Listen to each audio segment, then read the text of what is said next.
back to the United Star. I'm Prasham Kothari and I've got Vishesh and Corey with me today. And Corey obviously comes from the Rams Review podcast. The Rams Review podcast covers Derby County and Manchester United are going to take them on in a preseason friendly come Sunday. It's exciting times. The Euros are over. It's not come home, but we're not very much bothered about that. Manchester United's season has sort of gotten off to a good start in terms of signing Jadon Sancho. The Rafa Varane rumors are out there. So we're all looking forward to what this season has to hold, and we're going to just cover what this preview is. So Corey, welcome to the channel and tell us how it feels to survive on the last day of the championship and just make it. Yeah, perfect. Thanks, guys, for having me on. Really appreciate it. Really excited for this. Excited for the new season. Obviously, the Euros were great. So, like I said, it's going to be a little bit embarrassing, a little bit hurtful to go back and have to watch the standard that Derby County are currently playing at. But yeah, the final day. I mean, that was an incredible thing. I think obviously it's well known now that Wayne Rooney is the Derby County manager, the Manchester United all-time leading goal scorer. He came in, had a little bit of a bounce, and thank God that he did, because without that, Derby would probably be in League One. Actually, they would most definitely be in League One. I think it was like the last 12 games. I don't think Derby won a game. They really struggled. Rooney was kind of picking a team to match up against the opponents. There's no really, like, if both of you said, okay, what kind of style does Wayne Rooney play? What does WAZZA Ball look like? I don't know, because he's not had that opportunity to do that, because he's been chopping and changing. Oh, this team plays with 3, so we'll play with a 5 at the back. We'll go with 3 at the back, and then we'll go with 4. And we're chopping and changing. It seemed to really confuse the players, and they couldn't really get into some sort of flow. He tried playing the youngsters, didn't work. He tried playing the old people, it didn't work. He tried a mixture, it also just did not work. He switched the goalkeepers, also didn't work. Not really much worked. And then they go into the final day with a chance of either staying up or going down. And I'll be honest, it was one of the first times I was truly convinced they were going down. I was watching the game. They got the early goal. Sheffield Wednesday got the early goal, and I was just like, yeah, Derby's down. This is not even, I wasn't sad, I wasn't crying, I wasn't screaming at my TV. I was just resigned to the fact of Derby's going down. And Derby did, to be fair to him, did put up a lot of fight for that one game. Martin Waghorn scored 2 goals, including what was proved to be a crucial goal in the 80, I think it was like the 85th minute or something, like 84th minute. Why that was probably the most crucial minute of Derby County season, because as Martin Waghorn is stepping up to take that penalty kick, Marlon Pack scores for Cardiff, right, against Rotherham. And so all of a sudden, I think it was also, we spoke to a couple of the BBC Radio Derby guys on our podcast when we reviewed the season, and I got the impression that Martin Waghorn knew seconds before he took that penalty that Cardiff had scored, because I think he saw the bench at the corner of his eye. Then he puts the pen away. Derby survive. And, Simon Jordan from TalkSport was talking a lot about, he talks a lot about Rooney, talked a lot about him last season. And he said a point that ultimately proved to be true was Derby didn't stay up because they needed to win the game. They stayed up because Rotherham couldn't win games in hand. And ultimately they stayed up because of a Marlon Pack goal for Cardiff City. And yeah, I mean, the scenes afterward were fantastic. I mean, people, oh, why are you celebrating being 4th bottom and whatever, like when Aston Villa stayed up 2 seasons ago at the Emirates, and they were all celebrating in the dressing room, and people have problems with that. But, for everything that club goes through, any club, not just Derby, whether it's Manchester United, any club, and you finish the season on kind of what is necessarily a high note, and you get the result that you need, I have no problem with that celebration. It was a little bit kind of like, this is weird, because we could have gone down. And I think obviously going down would have been a catastrophic failure for this football club. I think Derby, we might not even be looking at a football club right now had they gone down with such of the dire straits that I'm sure that we'll get into later on. But it was fun for him to stay up. But then, you sit there immediately. For me, I try to remove the emotion when I'm watching the football match, and I go, now the hard work starts to make sure that this never happens again. And so that's kind of where we are leading up to today. Absolutely. And Vishesh, I was telling you before we started this video is that since Wayne Rooney went to Derby as a player, then player manager, now as a manager, I've been sort of following Derby, at least watching highlights of the Rams TV YouTube channel, started a FIFA career mode with them as well, because that's how much, I absolutely love Wayne Rooney. So how is it going to be to see sort of Wayne WAZZA manage Derby County? And when he played against us, he almost got that free kick. We all were hoping that he actually does score it. So how excited are you to watch that dynamic of Rooney coming back before we get into sort of the United element? More than Rooney, I think Derby County have always put a good game against us. The game that I remember, however, sad it is for us as a Manchester United fan base, is the 2-2 draw, which we lost 8-7 on penalties, if you remember that night when Derby went on and beat us in the cup. So Derby have always put their best foot forward, and they're a great team to look at.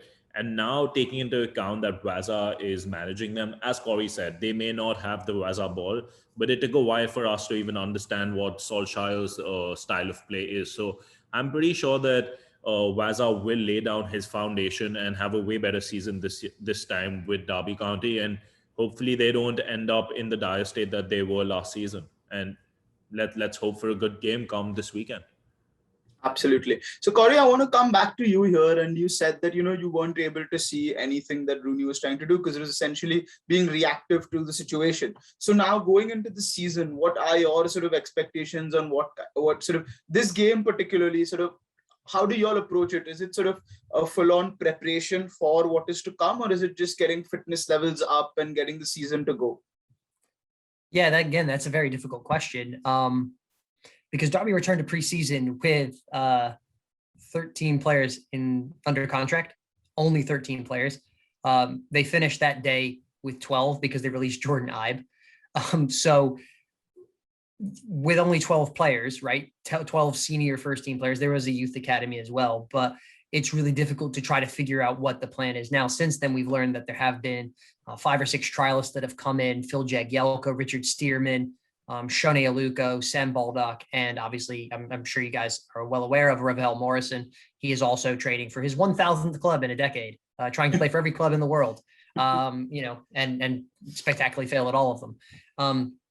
So they're all training with Derby. So my expectations going into this game is, for me, when I look at preseason, I'm not necessarily concerned about results in the first couple games, right?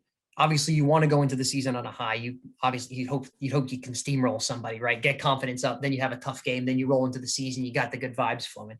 But I think in this first game, I think it's going to be very crucial. I think you're looking at seeing the level of where these trialists are at. Especially Phil Jagielka. He's 38 years old, right?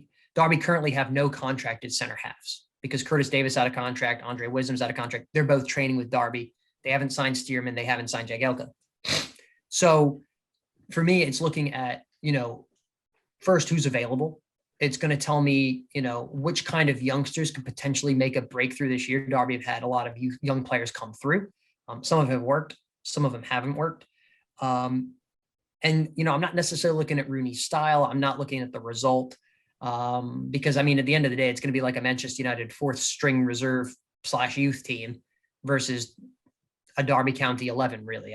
That's how I'm doing the game. So you can't really take too much out of it. But for me, I'm just looking at, having a good run out, seeing who's in and around the plans, because I think if some players, I think everyone's going to get about 45 minutes from Derby, maybe even half an hour, and they do 3 sets of substitutions or what have you. But I think the most interesting thing for me outside of the exercise of the football will be that this is the first time that Derby will be at Pride Park in front of fans for 499 days. And I think that's a crucial thing, because there's sometimes been a disconnection between the club and the fan base over the past season. And that chasm has grown much deeper as the season went on. And you had, the issues with the ownership. You had the players not being paid. You've got the transfer embargo that the Rams are currently under. So they can't actually sign. They can sign players, but there's limitations, right? There's a suspended EFL 3 points penalty that's being suspended for, if they don't pay the players again, then they get a 3-point penalty. So it'll be interesting to see what the stadium reaction is to the players. I don't think it's going to be in there. I don't think it's going to be toxic because, look, it's a preseason game, right? It's beautiful weather for England. It's beautiful weather. You're going to go out there. They're going to enjoy a game of football. They're going to have 8,000 in the stadium. They're charging £20 a piece, which I know some of the fans are not too keen on. They're charging £10 to watch it, which fans are also not too keen on the computer. So, look, I understand the fiscal realities of COVID and everything like that.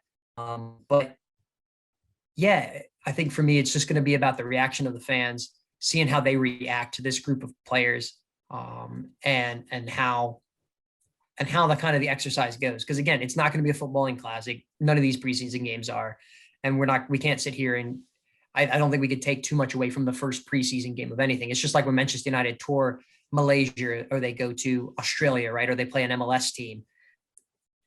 They're there for a reason, not necessarily a football reason, because the sponsors want them to be there and different things like that. But you can tell, oh, okay, this, Brandon Williams is playing more at fullback. Maybe he's in and around the first team. So we're going to get those kind of clues. But it is kind of hard to put a marker down on where Derby are right now, because as of right now, they don't have any contracted center halves. They only have, the 13 senior players under contract. They do have the trialist who I would expect would play. So yeah, it'll be interesting to see the reaction from the fans to the club and to the players, and see if, people from the front office show up. And also, as a side note, it's going to be awesome because Derby are unveiling the new kit earlier in the day. So that'll be awesome to see, because who doesn't like to see a new kit every now and then? Vishesh isn't particularly happy with Manchester United's new kit, so apparently he isn't happy to see new kits. But let's get on to sort of United, and I think Corey has said it correctly that most of our first team players are not going to be there. Second team players are also not going to be there because they're obviously away vacationing, taking their break from the Euros. But Vishesh, last season we started the season horribly because we had no preseason. This is our chance for preseason. So what do you want to see from this game as a Manchester United fan, as preseason? What do you want to see from this game? You mentioned that preseason is exceptionally important, and Corey mentioned that, let's say, supposing you go to Australia, you go to America, you play that game against a local side. I think what United have done is created a season or preseason where they're upping their level each and every game, with no disrespect to Derby County. I personally believe this game was organized because of like Rooney's connection and the bond that's being created with some of our youth players going to Derby, Derby getting something out of it as well when it comes to their own fans. So in that context, I think it's a great way to start the season. But what am I looking for, Prasham, is probably the youth. I think a lot of our youth are fighting for a possible position within our first team squad or going out of loan, and they're on the hinge. When you look at the likes of Dylan Levitt, James Garner, Tahith Chong's already out on loan. There are these players that may make it or go out on loan again, and those are the ones that I'm looking out for when it comes to the game over the weekend. And Vishesh, who are the sort of particular players you think will get a run, at least starting? I mean, I think almost everyone will sort of get some minutes, but who are sort of the ones you think, will have the real opportunities? Tuanzebe, someone we're yet looking at, Mengi, Ethan Laird, we've been talking about a lot on this channel. Are these guys that we're looking at for a long-term run in the sort of this game against Derby? Yeah, I think so. I mean, Corey would know more about Mengi than I do because he would have seen him throughout the season. But I definitely see the likes of Tuanzebe and Mengi starting, probably with Garner or Dylan Levitt, or even Shola Shotayo. He played an important role towards the end of the season. We could see him on. And Ethan Laird. I think these are the players that will get minutes for sure, with obviously few experienced lads like Tellez, Mata, Matic. You may just see a new signing in Tom Heaton be in goal. But overall, I think it's going to be dominated by the youth, and it's their opportunity to shine and prove their worth. Right. And Vishesh, do you think if Tom Heaton keeps a clean sheet, he'll become first choice keeper? I think for sure. I think Tom Heaton has come back for a point to prove, and he's here to dethrone already heated discussion of David De Gea and Henderson. Absolutely. So, Corey, I think there are a couple of players, especially Tidin Mengi, is someone that Derby have seen closely. So, would sort of, in terms of loans, because that is something that, championship clubs tend to do, is take players on loan from Premier League clubs. And with Wayne Rooney being there, are there any sort of, Manchester United players that you as a Derby fan have identified, or the clubs are in, there are talks that are going to be on loan at Derby next season? Yeah, I think the one name stands out that you guys have just discussed there is Tidin Mengi. He was very clearly high on Wayne Rooney's wish list last season. They got him in January. He had some mixed results, to be honest. His first couple games, they played him as a right back late in games. He's not a right back, put it mildly. But, as he kind of grew in, he didn't make too many appearances for Derby, but as he kind of grew in the last couple games, he looked okay. I think that's the best thing to do. I think, Derby, we're very blessed a couple seasons ago getting Fikayo Tomori on loan from Chelsea. And, I don't think he's at a Fikayo Tomori level, but you can definitely see the potentials there. You can see why he's so highly rated at Manchester United, but you can also see, he's 18, 19 years old and he needs some time to grow into the game. And Rooney's made no secret of his love for Mengi and the fact that he wants to get Mengi back for next season. The one thing that's, from what I understand is that, the deal to bring Mengi back to Pride Park is, pretty much there. Everything's kind of been agreed. The problem is that Derby are currently under a transfer embargo, and under this transfer embargo, they can only sign free agent players making less than 11,600 per week. Or if they do get a loan player in, they can only register the loan player until January. Now, I think Solskjaer, Manchester United, they want Ted Mengi to spend the whole season at Derby. They want him to be settled from day one at a club. They don't want him to be like, okay, look, Derby will probably be able to sign him for the rest of the season after January, right? But they don't want that insecurity. They kind of want to be like, okay, we can send him here for a whole year. He can get focused on that, get comfortable as a person, get in his apartment, bring his stuff, have his family, get into his routine for a whole season. And I think that's currently holding back the deal. When will that transfer embargo be lifted? When Derby pay all the outstanding bills that they need to do from the various EFL charges. I think one got removed the other day. There's still 3 or 4 more pending. That all is going to happen with Derby County and the ownership issues, which they've been having for the last year or so.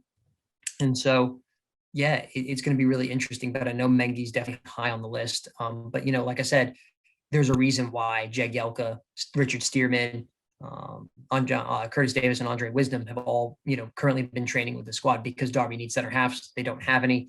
The Mengi deal is being delayed because of the transfer embargo, but I definitely know that he's definitely high on the wish list. I'm not going to say he's the number one target, but he's definitely on the list. He's very high up it. And like I said, my understanding is, the deal's more or less agreed. They're just waiting for this transfer embargo to lift whenever that could be. Now, that's not saying that he's going to go to Derby, because somebody could come in and they could say, hey, we can offer him a year and we're somewhere else. That's fine. I don't think for Manchester United it matters whether he's under Wayne Rooney or not. I think they're more worried about getting Ted Mengi a solid set of 30 to 40 championship games next season, whether it's at Derby or whether it's somewhere else. Absolutely. No, that makes sense. And I mean, these things are obviously out of our control as fans. And I mean, talking about bad owners, this video could probably go on for a couple of days if we get to that as United and Derby fans. But, Corey, I also want to ask you about current players that you all have able to keep. Waghorn is, of course, sort of been a very good player over the last couple of seasons for Derby. So has a young player that I particularly like from what I've seen is Max Bird. I think he looks promising and looks ready to make sort of that next step. And for all his skill, Zoviak just doesn't seem to be able to produce the numbers. So what do you make of these players, and how do you see them progressing in this season? Yeah, definitely. So Martin Waghorn had contract agreements or had a contract discussion with Derby County. They ultimately were not able to discuss a deal, and he's since signed for Coventry, which, he was there for 2 seasons. Martin did really well. He works really hard, tremendous character in the dressing room, extremely nice man, great with the fans. But ultimately his production last season was very poor. He scored 2 goals on the final day, and you can't let that gloss over the fact. I think he got only 5 goals in the entire season. Yeah, and 2 of them came on the last day. And so, he was pretty crap for the whole season, which is part of the reason why Derby were in the mire that they were in, because he couldn't finish his lunch. He'd go to an all-you-can-eat buffet and not eat anything. He wouldn't know what to do. Max Bird's an interesting player, very well, highly rated within the Derby Academy. Had a pretty, I wouldn't say a great breakthrough. I mean, he played under Lampard, right, against Aston Villa when Derby got lost 5-0. And he looked like, we're never going to see this kid play professional football again. He's absolutely terrible. He reemerges like a year later and has a really, really solid season next to Wayne Rooney. He didn't play every week. I think he started playing basically in January and started every game since. He was fantastic. Last season, did not really hit the heights, was not very good, to be honest with you. I think you expected Max Bird to take that next step in his progression, the next step in his growth and development, and he just didn't. I don't really know, if you ask me what type of midfielder Max Bird is. He's not a, get your foot stuck in the middle of the field kind of midfielder. He's not an all energy midfielder. He's not necessarily great at passing. I mean, he's decent. I mean, he's a professional footballer, right? So these are fine margins that we're talking about. Like he can pass the ball better than me, right? He's not like going to score you goals from distance. He's not like pulling the strings like De Bruyne or Bruno Fernandes. He's not getting goals. He's not doing those kind of things. So he's kind of just there. And I think he's still trying to figure out what kind of role he's going to have. So it'll be interesting to see where he starts next season. I don't think he's going to necessarily be a starter for Derby for the start of next season. I mean, I don't know. I'm just sitting here right now, started preseason, thinking he's probably not, because they're probably going to go with a two of Graham Shinnie and Jason Knight, and then hopefully somebody else. But you hope that Max Bird, you've seen that he has this potential. So hopefully last season was a bit of a sophomore slump. He can return from that and continue to kick on from there. And I think that the player you mentioned there, Kamil Jóźwiak, I mean, when he plays for Poland, he looks really good. That's because he's laying balls on for Robert Lewandowski, who's probably, arguably slightly better than Martin Waghorn. Yeah, better than Martin Waghorn. He's certainly better than Colin Kazim-Richards. I mean, he's like a top 5 player in the world, if not a top 3 player in the world. And so, you're going to have different things. He's also been utilized as a wingback for Poland. And sometimes international football is different, right? Sometimes there's a little bit more time on the ball. You're dealing with a better quality of player. But I think what we saw with Jóźwiak was really interesting. A lot of fans were really excited by him because it was a real different kind of scouting outlook for Derby to go and get him, because they don't really look like, I don't think our scouts have passports. I'll just say that. They always just get like players from England, right? So to get someone from Poland, 23 years old, good profile, right? 23 years old, quick winger, $4.5 million from like Poznan. I mean, that's a lot of money for us, right? Because we're just average Joes.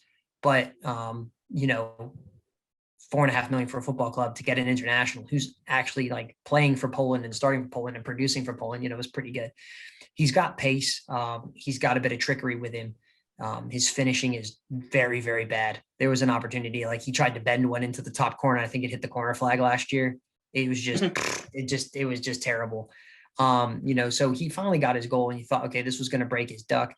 It didn't. His goal came like too late in the season for that to happen. But obviously he had a decent Euros. I'm not going to say he had a fantastic Euros because I watched Poland.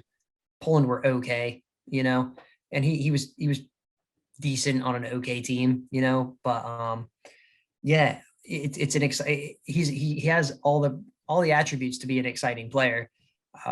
So we'll see. I think when you look at Derby as a club, there's not very many players that are considered sellable assets for the future, right? To bring back in revenue in terms of player trading. He is one of those. I was kind of hoping he'd have a fantastic Euros and someone to come in for like 20 million, some stupid amount of money, right?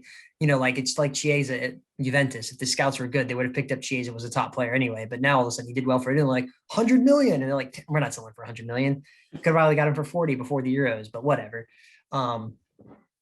So yeah, it'll be interesting to see how he adapts. I think, you have to cut the guy some slack. He's 23, right? He's moved from Poland. He's moved to England, culturally different, right? Different language, different food, different weather.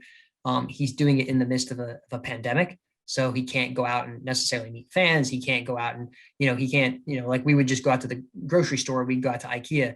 Now we have to think about other things. You got to wear masks, maintain distance. There's a lockdown going on, right? He signed kind of towards the end of the lockdown. There's been lockdowns in England. So the lockdown in summer, then they were unlocked down, then they were re-locked down several times.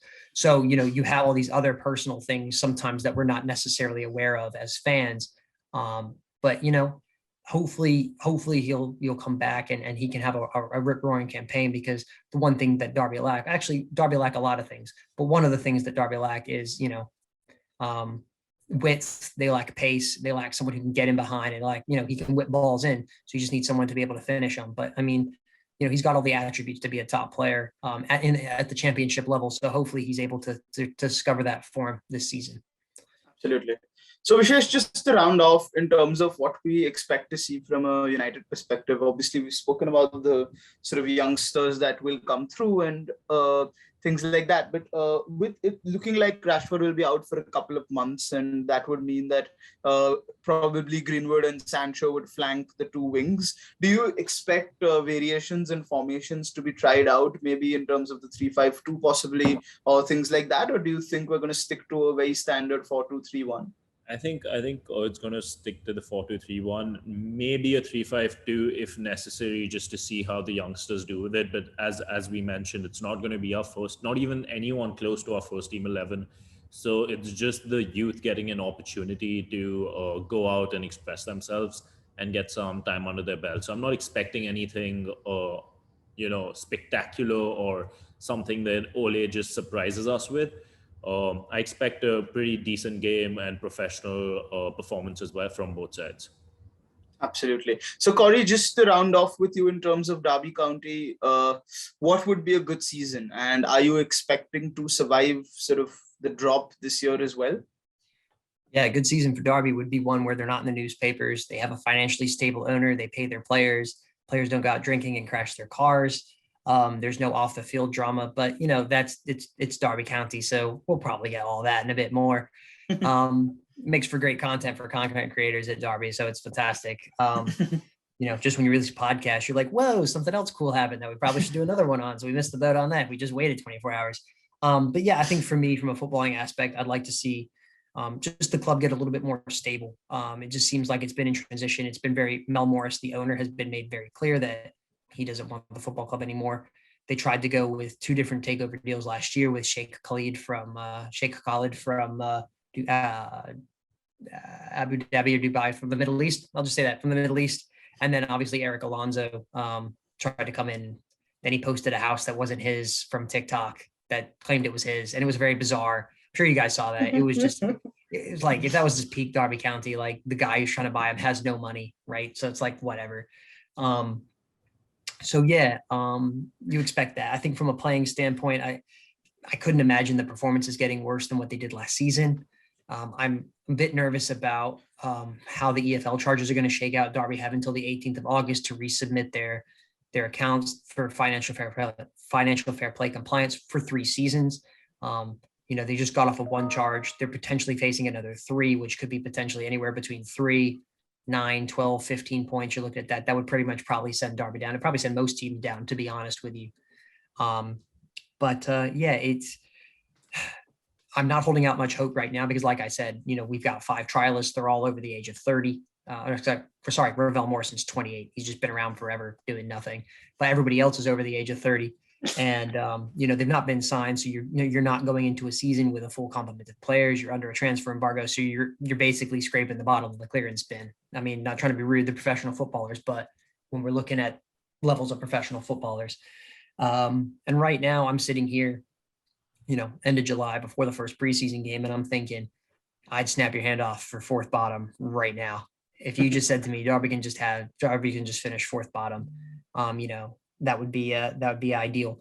I think the issue is that you kind of never know. Derby could finish mid-table. This is not a promotion chasing team. I can definitely rule that out. This is not a team that's going to get promoted.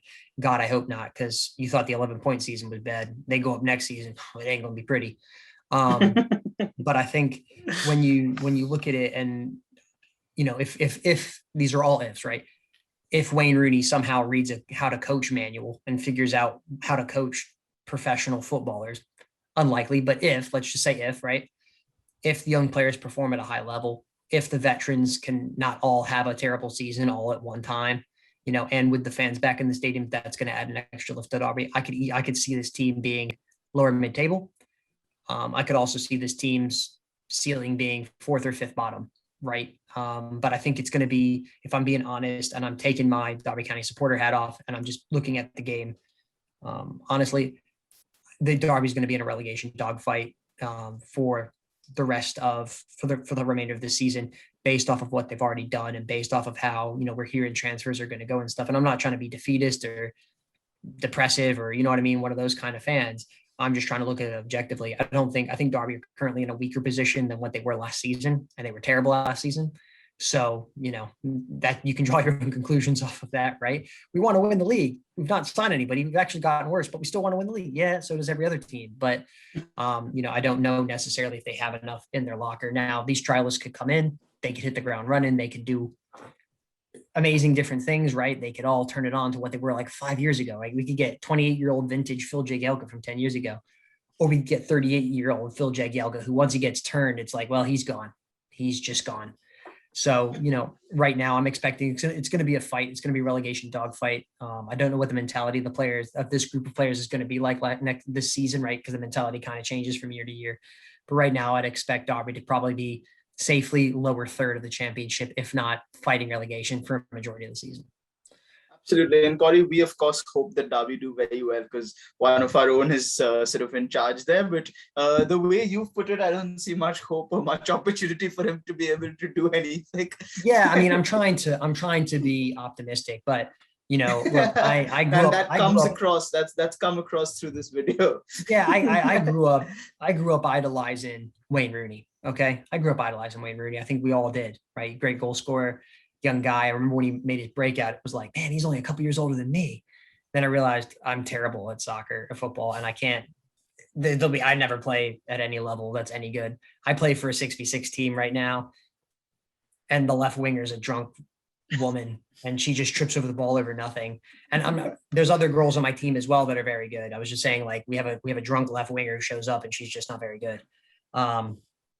And so that's the level I play at. So obviously Wayne Rooney's got something about him, but there's nothing that's said to me last season, nothing that I was shown in a game or anything that I had read that really convinced me that he believed that he could be a good manager. I think that, I think it's Wayne Rooney, right? He sits there and he's like, well, I'm Wayne Rooney. I've played 125 times for England. I'm the all-time record goal scorer. I've played a lot for Manchester United. I'm their all-time record goal scorer. I must be pretty good at this thing.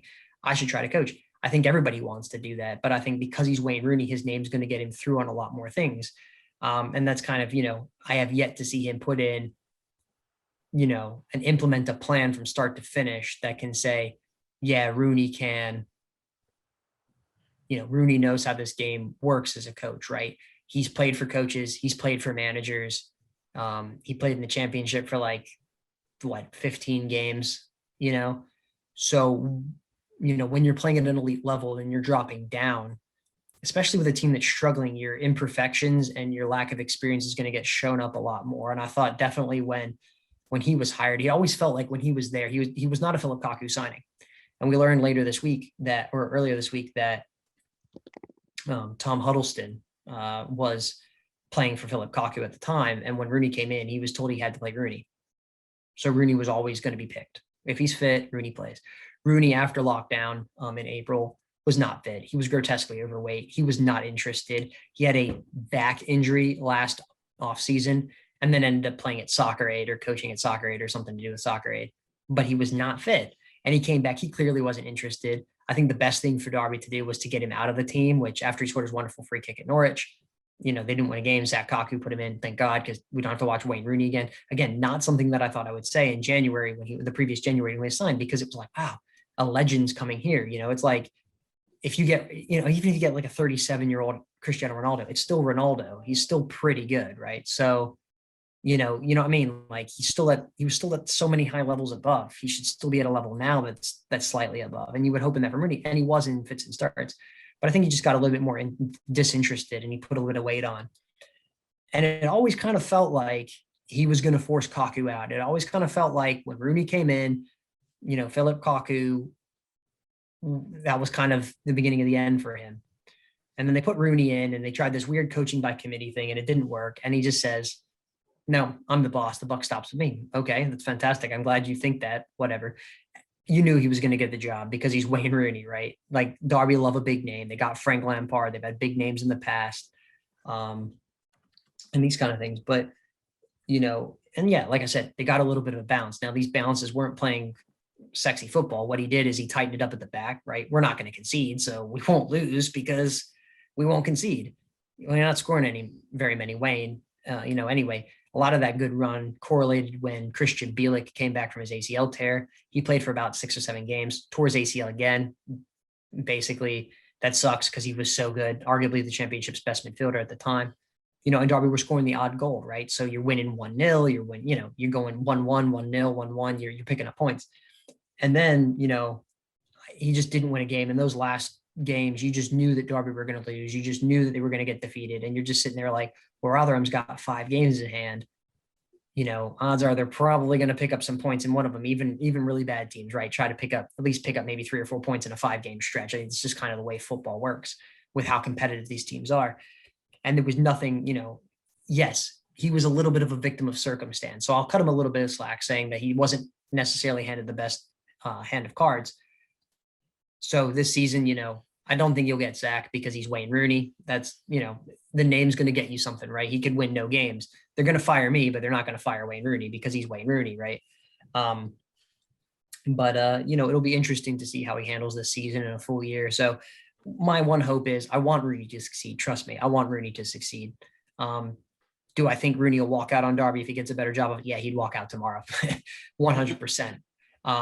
But I do think that, he was handed a little bit of a rough patch last season, some of his own doing, but he also came into a team that was bottom of the league, that was devoid of confidence. So I think this season will be really important to him. And I think if Derby can sort the off the field issue out, back him with a little bit of money. I'm not trusting Wayne Rooney with the whole transfer kitty here, but back him with a little bit of money, get a few players in. And see what he can do. Then maybe he, I'll give him the benefit of the doubt that he had a bad half season, but I'm not saying that I'm anti-Rooney. I'm not saying I'm pro-Rooney. I'm just kind of just like waiting for him to do something. Like, you know what I mean? With that little gif with the guys poking the little stick and is like, do something. That's what I'm kind of doing. I'm like, hey, do something, So that's kind of what I'm looking at right now, is just for Wayne Rooney to do something and whatever. And, it'll be interesting. It'll be interesting to see how he goes. Absolutely. So guys, you've heard it. Obviously, every United fan is going to have one eye on what sort of Wayne Rooney is able to achieve, if not one eye, at least a quarter of an eye on how he progresses in his managerial career. And Corey, thank you so much for coming. Guys, do check out Corey's channel. Like I said before, it is the Rams Review Podcast. Do check it out. The links are in the description. Some great content there. Thanks, Vishesh, for coming along. Subscribe to our channel. We'll see you soon. Let's see what happens against Derby. And we're going again. Manchester United are going to be back on the road. And hopefully we can progress from third to second to first. Let's see what happens. See you soon. Bye-bye.